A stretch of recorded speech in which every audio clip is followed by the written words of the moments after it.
एक तरफ तो किसानों को की इनकम को डबल करने की सरकार यहाँ पर बात करती है कि किसानों की इनकम जो है वो बढ़े। और हमने ये देखा भी है कि सरकार ने सबसे ज़्यादा एमएसपी अगर किसी में दी है तो वो दालें हैं। उसके बावजूद किसानों की उदासीनता इसके अंदर क्यों दिखाई देती है? एक बात। दूसरा सबसे बड़ी चीज़ इसमें इस एक अपॉर्चुनिटी म्यांमार को दिखाई दे रही है, तंजानिया को दिखाई दे रही है, ऑस्ट्रेलिया को दिखाई दे रही है, कनाडा को दिखाई दे रही है कि भारत जो है उसकी जनसंख्या बड़ी है और एक अनुमान के मुताबिक 2030 तक भारत की जो कंजम्पशन है वो 40 मिलियन टन की हो जाएगी। इसको फुलफिल करते हुए अदर कंट्रीज़ को ये दिखाई देता है कि भारत एक बड़ा बाज़ार है दालों का और उन्होंने अपने प्रोडक्शन को इंक्रीज़ करना शुरू कर दिया है।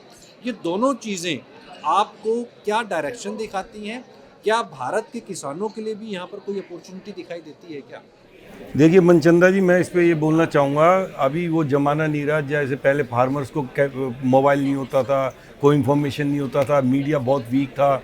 अभी तो मीडिया आप जैसे सब जितने भी मीडिया हैं सब इतने स्ट्रॉन्ग हो गए, ऑन स्पॉट उनको सब न्यूज़ मिलती है। और ये गवर्नमेंट का एक पॉलिसी लाना कि हम एमएसपी बढ़ा देंगे। एमएसपी के बाद अगर आप ट्रैक रिकॉर्ड उठा करके देखो तो मैक्सिमम थोड़ा बहुत इन्होंने चना ली है या थोड़ा बहुत मसूर लिया, बहुत ना के बराबर 10%, चना 20%। तो ऐसा तो है नहीं ना एमएसपी देके 100% वो लोग ले रहे हैं अगर एमएसपी के नीचे जाता है। दूसरी बात, इसमें सबसे बड़ा कंपोनेंट्स हो रहा है, जैसे सिर्फ दाल नहीं, किसानों को और अपॉर्चुनिटी है।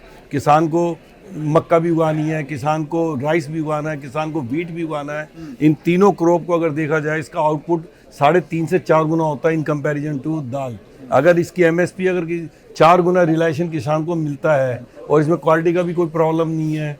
दाल तो एक स्पेसिफिक वेदर चाहिए, प्लांटिंग के वक्त, हार्वेस्टिंग के वक्त अगर डैमेज हो जाए तो उसकी वैल्यू कम हो जाती है, तो किसान के लिए बड़ा हाई रिस्क हो जाता है। तो एमएसपी बढ़ाने से किसान का क्रेज बढ़ेगा उस दाल में, ये कहना बिल्कुल टोटली गलत होगा। किसान देखेगा इसकी जगह मैं मक्का उगाऊं, गेहूँ उगाऊं या राइस उगाऊं, मेरे को प्रॉफिट किस में है। तो ये कारण है कि इंडिया का प्रोडक्शन नीचे जा रहा है एमएसपी बढ़ाने के बाद भी।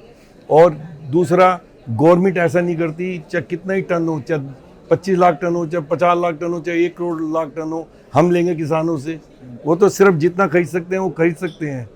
और तीसरा, इसलिए अगर इसको डिमांड के गैप को अगर फुलफिल करना है तो हमें अल्टीमेटली इंपोर्ट पे ही आना पड़ेगा।